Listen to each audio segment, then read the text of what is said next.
You have cracked the code of storytelling. Anti-influencers, the difference is never the one. They really fall into place as such. Others is one thing which resonates a lot with people. Depends on the mood. It's usually a no-brainer. There's no brand without customers, right? And that is exactly what influencers do, right? They create magic. Or your cost price, it's always the intention. The idea of creating a good product or a bad product, definitely going very heavy on influencers in 2025. Hello everyone, welcome back to another episode of the Feed. Today's episode is a little extra special because we are going to talk about a premium perfume brand with one of my closest friend Pratham Shah, who's also the founder of INIT Perfumes. We are going to talk about what it takes to build a brand, how to make a place in the luxury segment, and how influencer marketing is slowly making place in his own strategy. If you're curious about how homegrown brands grow and what it takes, everything behind the scene and off the record about the brand, this conversation is for you. Let's get started. Hi Pratham, welcome to Off the Feed. Hello Shika, thank you for having me over. Thank you. Tell the viewers something about you and your brand. So, INIT is a homegrown perfume brand from India which takes its inspiration from the nature from across the globe, wherein I very fondly call INIT my COVID baby. Because the idea of INIT came to us when COVID was at its all-time peak. And we wanted to kind of diversify our business into some other segment. And that's when the perfume idea came across. I mean, also the perfume is very, very emotionally connected to me in a manner. Why? Because my father has been a perfume collector, and any sort of a perfume brand was his vision 20 odd years back, which I got a chance to kind of relive with INIT. With INIT, when we started, it was that one journey which turned out to be very, very good, because every person we would meet could be consultants, perfumers, suppliers, manufacturers, everyone. They were the most welcoming people in the industry I've come across. I do come from a B2B background of business, and I know how ruthless business can get with time. But with INIT, it was a very different story where people were so interested in kind of teaching me on how to get into this, of making sure that I'm not taking the wrong turn or not missing the bus. That's how INIT came into its existence. I mean, the name INIT came much, much later, when one of my mentors really mentioned the word INIT in one of our meetings. He's like, we should call it INIT, and we just logged in onto the name. That let's do it.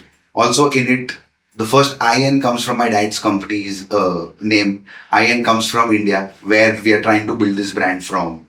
So this has been the story about INIT, where we're trying to take Indian perfume house global by sourcing material globally, but making sure that we don't lose the Indian essence. That's sweet. It's good to know how once you decided and everything fell into place and you got good people to make it happen. It didn't really fall into place as such, because when you want to build something and when you don't come from that industry, it takes a lot away from you. If I were to look back in time right now, maybe I would have done things a little better or tweaked it a little more. But one good thing is that we had people who guided us absolutely in the right manner, because we come from a country which is very, very dynamic in nature, right? You've got your food, your culture, your clothing, your language, everything that changes every 100 kilometers.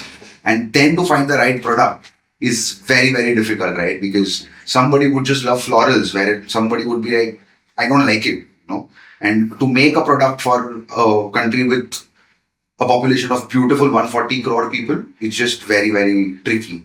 So what are the challenges that you faced from the day one when you actually thought versus now when you have so many products launched? So day one when we thought of INIT was about 3.5 years back. Our product development took 3 years of my life. And everybody's life who were just aligned with us. Our brand is reasonably new, but our day one challenge was people were not educated. People in India didn't know what to wear, how to wear in terms of fragrances. So number one was we didn't know how to educate them. Because when you're selling something online, it's so difficult, right? How do you make them smell something online? So we went with a very generic approach, wherein we figured what is working in the Indian markets. It could be Brute, it could be a Jovan Musk, it could be David of Cool Waters. And we thought of creating something on similar grounds because, like, I come from a very hardcore Gujarati business family. Yeah, of Making course. money is a primary thing. But so we went on those lines. But by the time those products were developed, we understood that COVID has hit us so well that people sitting at home are educating themselves by themselves. And that was a time when we thought that our products are not going to work because brands are trying new things. They are trying to evolve in a different manner. The customer base is getting educated. They don't want the generic things. So Sure. COVID was definitely somewhere completely changing people's perspective, people's Yes. vision, how things that they should know, they shouldn't know, versus the whole change in the consumer behavior completely absolutely. was crazy in COVID. And I think that was a time when internally we decided that let's not take the generic approach.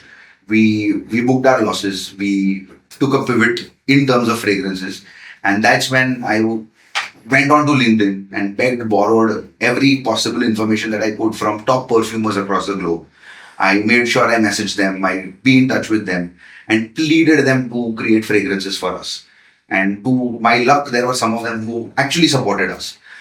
They were kind enough to make fragrances, but then they wanted something from us, which was what kind of a fragrance, and we didn't know.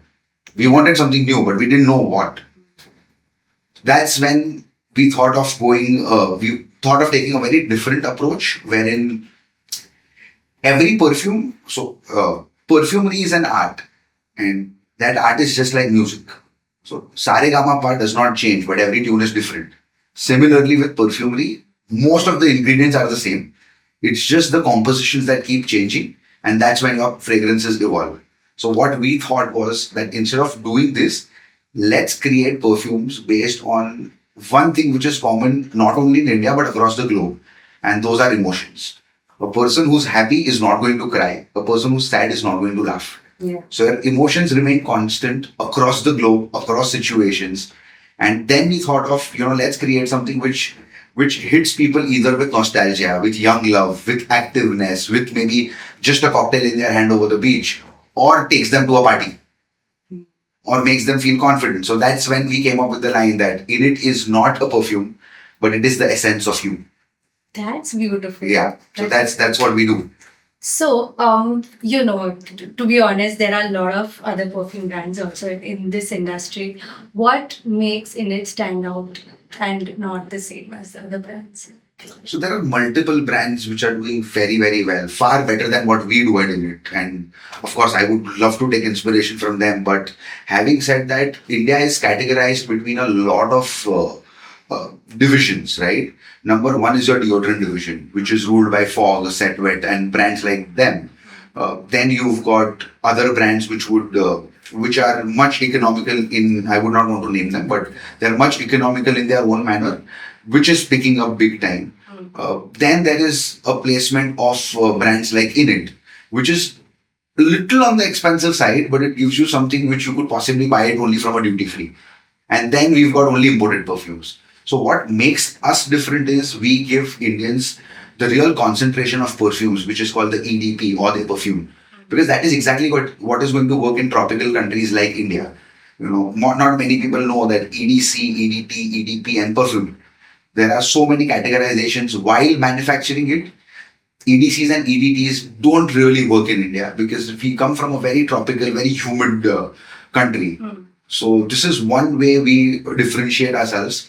The second way we differentiate ourselves is we of course wanted to be in the luxury category, create our own niche. But we realized that, all these really expensive fancy brands, they only use purples, golds and blacks in terms of their packaging, which shouts luxury. And we wanted to be very colorful, very youthful, very chirpy in our own manner. So we've kept our base as white, but we play with all types of colors because, colors is one thing which resonates a lot with people. Yeah, the emotions and... Absolutely, with emotions. Now, if I were to tell you the apple is yellow or lemon is red, you would not understand. But if I were to tell you that my citrus perfume comes in a yellow bottle, it's sold. It becomes very easy. So that's one way of we differentiating ourselves from others. We also made sure our packaging should stand out. Most of us, anywhere across the globe, right? You would buy a beautiful perfume bottle, but that box goes in the dustbin. Fortunately, our customers are such who don't throw our boxes. You are lucky enough. Yes. Nice. So yeah, of course, the packaging is beautiful. It's very colorful, and even if I have used your perfume, Yeah. I have not thrown away the packaging. So I completely relate to how brands, how actually consumers react to it. Tell us something about the feedbacks that you have gotten after people using your perfumes. Our game changer was the little flea that happens in PKC. So right now we are not doing any sort of online promotions or anything, but we are still locked with orders every day. People want to come back to us because they've, you know, the ones who really know how to wear a perfume or the ones who are interested in how to wear a perfume, they know they are wearing something different. Yeah. So feedback in terms of, naturally every nose smells different. Every body reacts in a very different manner. So some of the perfumes would stay on people, some would not. Some people would like it, some people would not. Yeah. But we've made it a point that, out of all the 6 fragrances that we've launched, I don't know whether you will buy it or no, you will at least like it.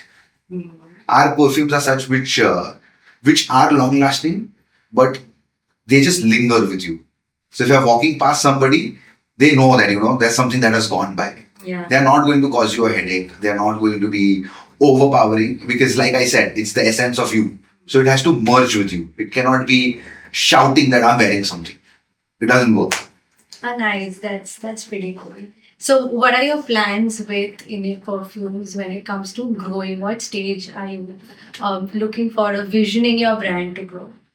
So, like I said, at INIT, what we really think is that the world should know that India is not a step back when it comes to the perfume industry. There are some Indian homegrown brands setting up a mark. They're doing very good, opening markets for us, thankfully. Yeah. But what we want to do at INIT is tell the world that even we can create something brilliant. Number one. Second, Indians should be very, very proud of wearing an Indian brand. You don't really need to go buy super luxury brands to tell the world that you can afford something. You could still be in your best possible shape, size, whatever, wearing something Indian. But I think that's happening now.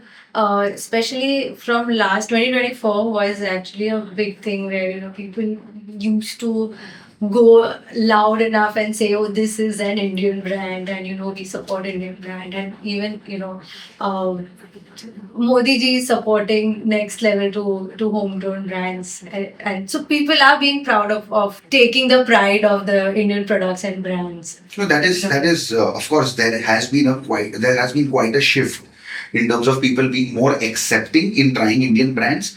But the bigger problem that comes in is if you were to buy a luxurious Spanish brand or a Italian brand or a French brand in terms of perfumes, it's usually a no-brainer. Either buy the duty free or when they're traveling or if you want to give, like let's just pick it up.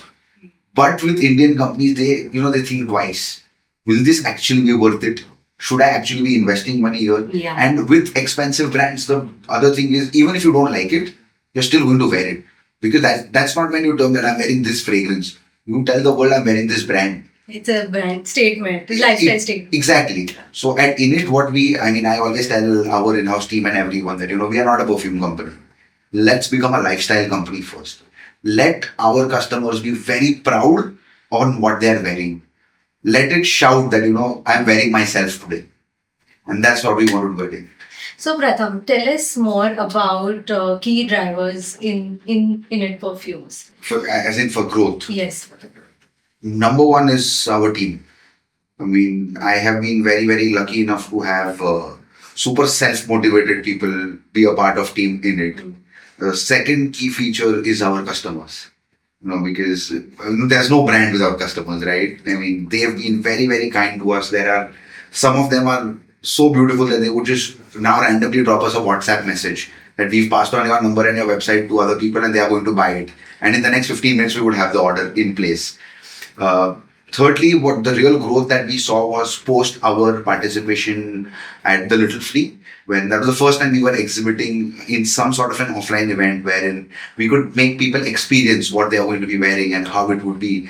We did good in terms of numbers there, but that is still lingering with us just like our perfumes.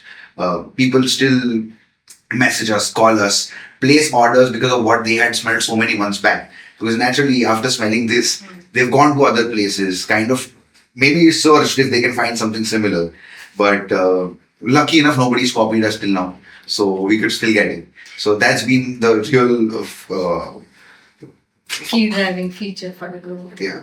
So that's been the real key driving feature. Number one being our team. Second being our people at INIT, that is our customer base. And third is our offline exhibitions. That's been really working very well for us. When it comes to handpicking influencers or face for your brand, what are the checklists that you usually look into? We already have our brand book, our brand persona, the vibe of the brand, the language, the messaging, the story of the brand in place. So we kind of put it across to the influencers. And what we've been trying to do is we're not trying to act like those, how do I put it in words? Those traditional brands wherein they would give a story to the influencer has to learn it and create a content out of it. We don't do that. We give them full creative freedom. That we will give you the product, you use it for a week. You see if your thought is getting aligned with the product.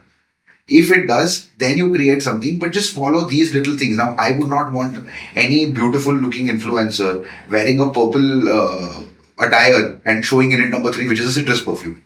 Gosh. So we just give them that basic guideline that, this is the vibe of the perfume, this is the storyline, this is the thought which we had when we created this. If it aligns with you, you can create magic. And that is exactly what influencers do, right? They create magic. We've got magic in the bottle, they put it on the screen. That's nice. Okay. So, since you mentioned about stories about your product, tell us how important it is to put it out to the viewers via influencers or via your brand. Like, what important role does it play as a storytelling with via influencers or to your brand? You see, of course, we are millennials, but our childhood was filled with stories. You go ask your parents, their childhood was filled with stories. I mean, the Gen Zs, they might not have heard stories from people like us, but they've got the stories of their own. So stories are everywhere. And I think behind any successful product that you see, you consider Parle-G. More than the biscuit, the logo, that's a story. So storytelling is, I consider it to be the most important thing, because when you convey the right story, it aligns with the opposite person. Now, just to give you an example, our INIT number 9 is a aqua based perfume. We've got some amazing aquatic perfumes in India or globally, but they are right in the center of the ocean kind of a fragrance, where you are there on a yacht or maybe in a beautiful aqua villa in Maldives, surrounded by water everywhere. But our aqua is not that. So when we want to go tell our people that, you should try this aqua, so they were like, what does it smell like? Our storyline is very simple. Consider yourself chilling under the palm tree by the shore with your favorite drink in your hand. And that's what sells. When they spray it, it transforms them there. You want to feel liberated. Every perfume has its own story, and not only perfume, I would say every product has its own story. And without a story, there is no alignment. A person will buy it once, because maybe I could sell a perfume because number one, it smells good. Number 2, the packaging looks good. Number 3, he just wants to try it for the sake of it, he or she. But if there is a story which absolutely resonates with them, that, this is just my kind of a vibe, you get that loyalty from people. And then they are open to, asking you about more stories that you have. When you have more stories, you sell more. And in the end, everything boils down to sales. But you cannot sell without a story. That's exactly what Indian brand should look into now, which a lot of brands don't. And it's really amazing that you have cracked the code of storytelling. Yeah. I'm sure you would have learned it a tough way, but so usually what happens with Indian brands is that they just want to sell it off. But numbers is what they talk about. But connecting to their viewers, connecting to their actual target audience is something takes a second step into what they want to actually do. But since I'm talking to you and you so passionately talking about the story behind your brand and products, it's amazing. So Pratham, we are already talking about storytelling, okay? And it's one of my favorite topics because I love reading about brands, their behind stories, and getting it into online and connecting them to the influencers. Tell us something about INIT Perfumes, how you got storytelling and influencers coming together. So storytelling has been my favorite thing ever since. If I would not have a story to say, I would cook one. But story is important, right? Yeah. When it comes to INIT also, we try to make sure, we've got amazing people creating beautiful content, but not always the vibe matches to the product.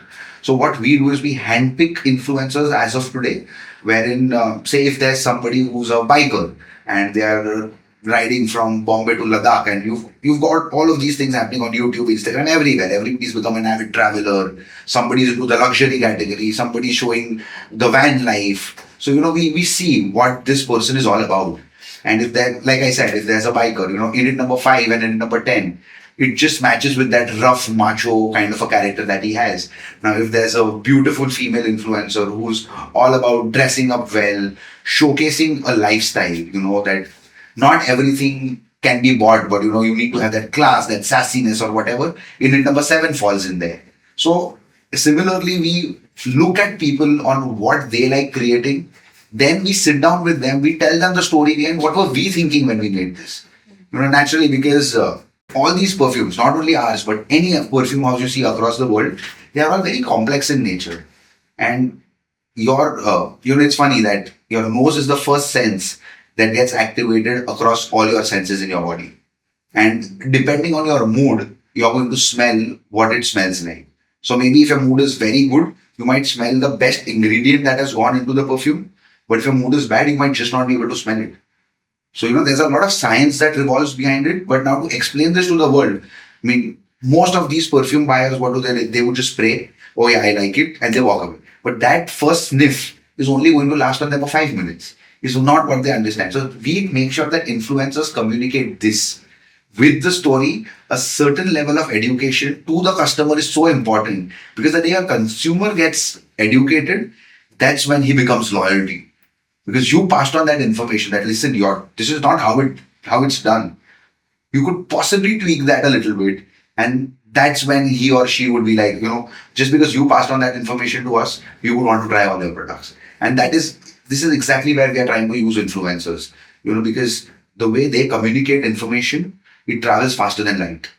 That's true. So that's what they are doing. Since you have been telling about the almost a few INIT products, I would want to know more about each of the INIT perfume that you have launched and story behind it, plus the ingredients. How you just mentioned that when you take the first smell of it, what is the story, what is the science and the logic behind each product? Oh, I would love to. This is my favorite topic to cover. For now, we've launched 6 products. So we don't name our products, we number them. We've got INIT number 3, number 4, number 5, number 7, number 9, and number 10. Now, when it comes to INIT number 3, it is a very, very active fragrance. It's that one fragrance which even I would use when I don't feel like going to the office. It gets you going. It's mainly for people who really want to hit the gym, go for a swim, go for a quick jog. For personalities who are extremely active, super extroverted people who want to set a mark, It's that one fragrance which we internally say, it starts with sunrise and it ends with the sunset. It's an all-day fragrance. You could possibly wear it for a jog. You could be wearing the same fragrance for a meeting, and you could also be wearing the same fragrance for a party in the night. It's a very, very versatile, very, very on-the-go fragrance. It's more like a no-brainer. It's not going to go wrong. So it's more like the fragrance which is on the go. With the ingredients that have gone in are mandarin, blood orange. It's a very, very fancy and a very offbeat mixture of all types of citrus notes mixed with aldehydes and pink pepper. It's got black pepper. Nobody would think that it's come out of the masala ka dabba, but it's gone into the perfume. So, but that is what adds the punch to the perfume. I mean, naturally, you're not going to be able to smell pepper, but that is something that elevates the fragrance. So, we at INIT, what we are doing right now is we are playing with a lot of complexities. That because we don't know, there are so many times when, out of the blue, something beautiful comes out. So that is what we do with INIT number 3. Now, talking about INIT number 4, I think it is the most warm, smooth, and a very, very cozy fragrance. It starts with a super fresh note of lemon. Then it goes to green apple and mint. And it settles down with vanilla that we source from Madagascar. So it's got blends of lemon, mint, green apple, and vanilla. It's a very, very seductive, very warm, and a very cozy fragrance. It's more like you with your partner under the blanket watching Netflix on a beautiful winter evening. That's how we like to describe it. Then we've got INIT number 5, which is my personal favorite. It's absolutely unconventional in nature. It's got all the spices that you can think of, infused with rum, leather, and it ends with lavender. So it's got that masculine punch to it, but then it also shows the softer side of a male. That they would try to act very macho from the outside, but every male is like deep down, be it for their partner, for their friends, for their family, they're very soft. That's what we've tried to capture with this fragrance. We call it the boardroom fragrance because that makes you feel so confident. You wear it and you're walking by it. I can promise you 10 heads are going to turn. Either because they don't like it or because they're like, oh, what's happening? Yeah. Okay. Then with INIT number 7 is our floral experiment. Why floral experiment also? Because in India, when we talk about floral fragrances, most of us talk only about rose or you've got jasmine or, these are key things. But our inspiration was very clear that our idea was very clear when we were inspiring about these fragrances, right? That with INIT number 7 being floral, we don't want to use rose or jasmine. Flowers are there everywhere. They're beautiful, and every flower has its own scent. So the kind of ingredients that have gone into making INIT number 7 are lotus, lily of the valley, yang yang, carnation, blends of such flowers. I mean, of course, it has some infusions of rose, but that's not the regular rose. It's something called tube rose. So we use that. Where you can't smell rose, our predominant fragrance is of a lotus, which not many people have explored. But when they smell it, they're like, wow, what is this? And it's funny how each male buyer has also loved INIT number 7 because it ends towards sandalwood. All our blends have got some sort of a combination of trying to make it as gender neutral as we can. But naturally, everybody cannot like everything. So we've tried to do that. With INIT number 9, it's the aqua fragrance I was telling you about earlier, which is inspired by a British coastline. It's mainly you're sitting under the palm tree on a beautiful clean shore with a favorite cocktail in your hand. It's got blends of sea salt, sage, sea moss, woody characters, grinds of real seashells, and things of that sort. It's very, very offbeat in terms of aqua, but takes you to a beach, which is the most important. I mean, anybody from a metropolitan city takes hours to reach to a beach. We take you there in a few seconds. And lastly, we've got our woody fragrance, which is mainly a night party fragrance, is what we call it. It's wood infused with a lot of other characters like musk, amber, and but key ingredients there are ginger and red apple, which adds that little bit of a fruity, fun tone to it, but it's still very macho towards the end. Pratham, tell us something about a good perfume versus bad perfume. Good perfume versus bad perfume. So, there's this one thing which we strongly follow in our companies, which comes to me from my father, wherein the idea of creating a good product or a bad product, the difference is never the money or your cost price. It's always the intention. But there are a lot of people. We come from a country which has got a very big population. There are people who would create perfumes with substandard alcohol, substandard ingredients, compounds, which does not really work because in the end, if that is applied on skin on regular basis, there are studies. Don't quote me on this, but there are studies which say that it causes cancer. So what we do at INIT is, we are very clear that all sort of testing will be done on me, my family, my loved ones before it goes out in the market. Even after having all sorts of FDA, IFRA, and all types of approvals, we would still do a test on our own skin, on our own clothes. We will keep doing it. The day we are satisfied, that's when we launch it.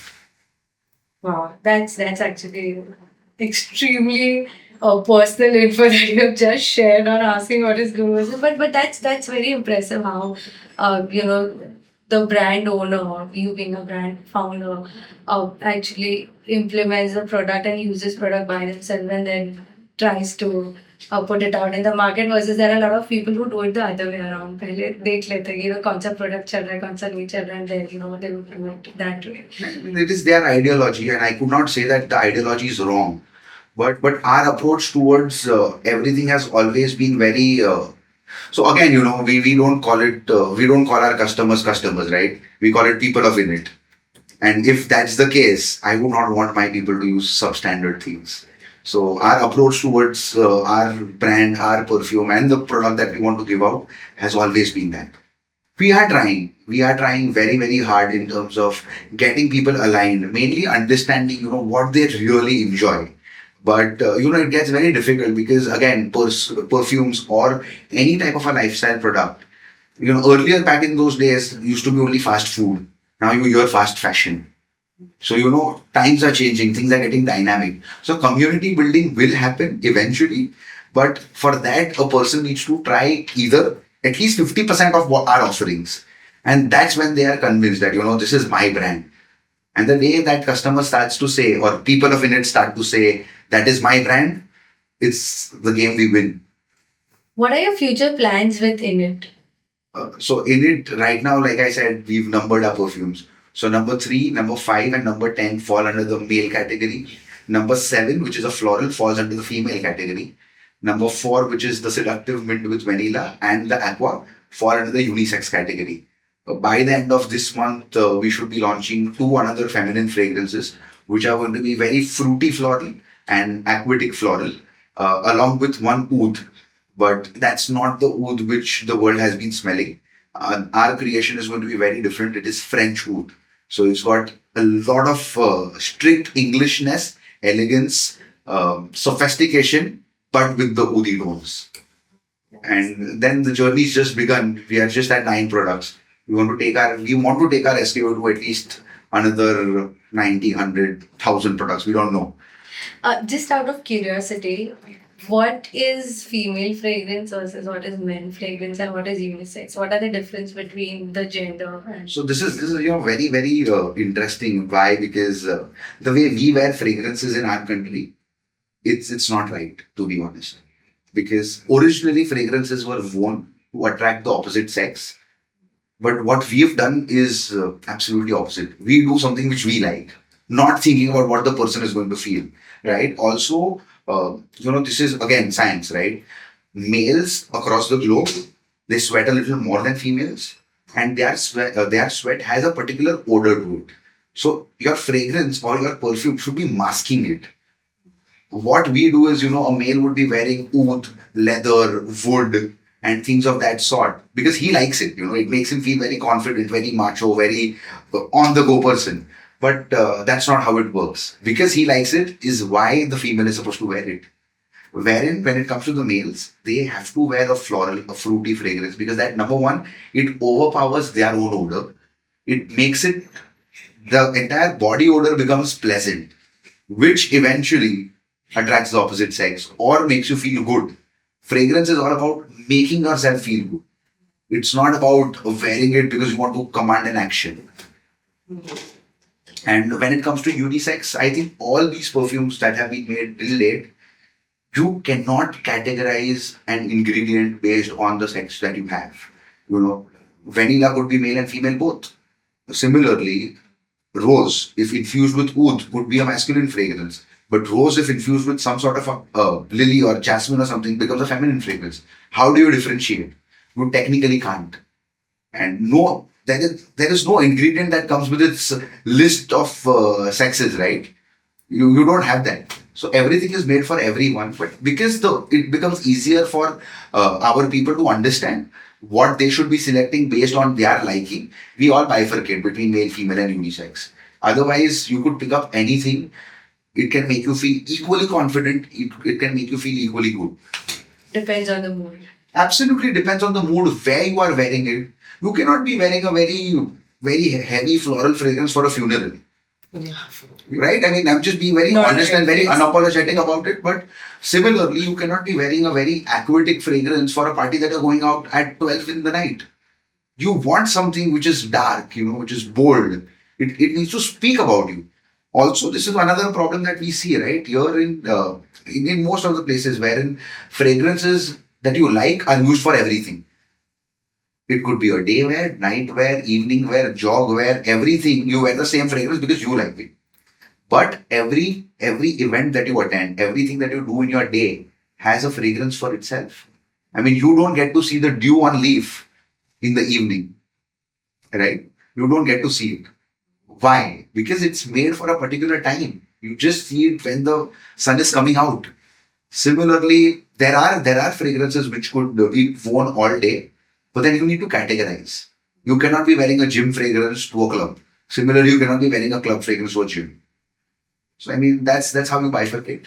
When it comes to influencers, collaboration, and getting face on internet for INIT, what are the next steps that you're planning with influencers?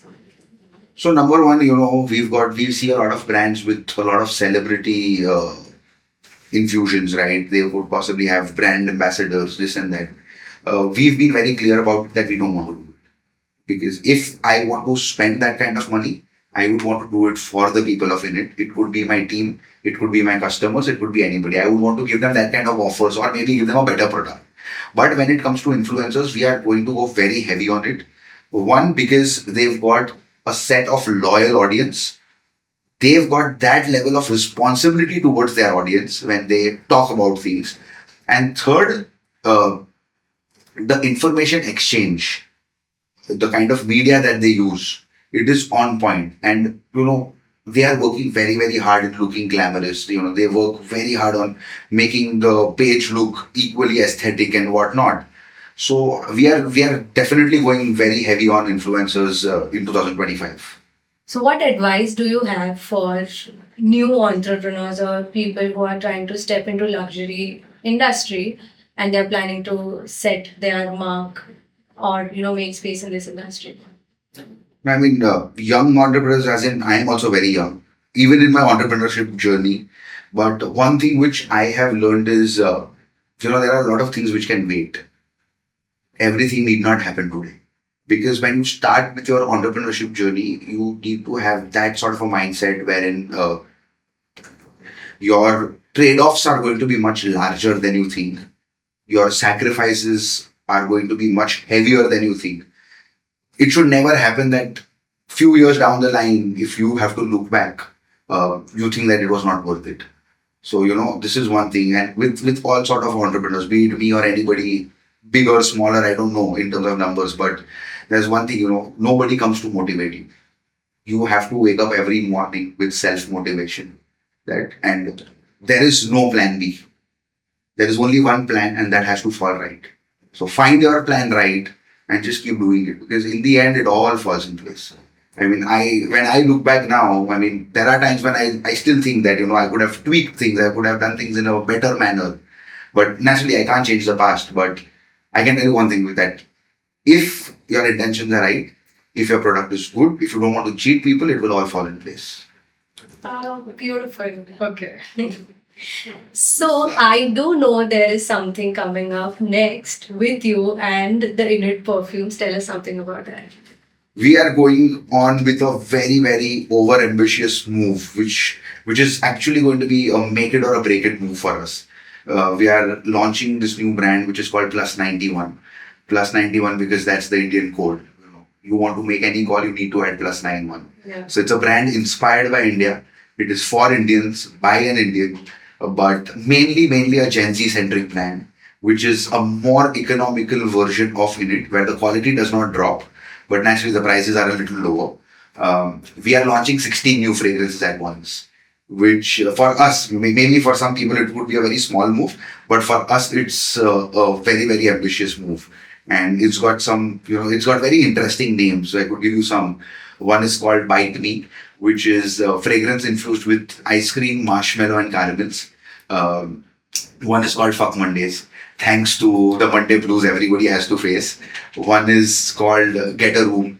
Then we've got one which is called Bitch Please, and so on and on and on. So we are launching 16 fragrances, mainly for Gen Z. And I mean, anybody could buy, but our target is going to be them.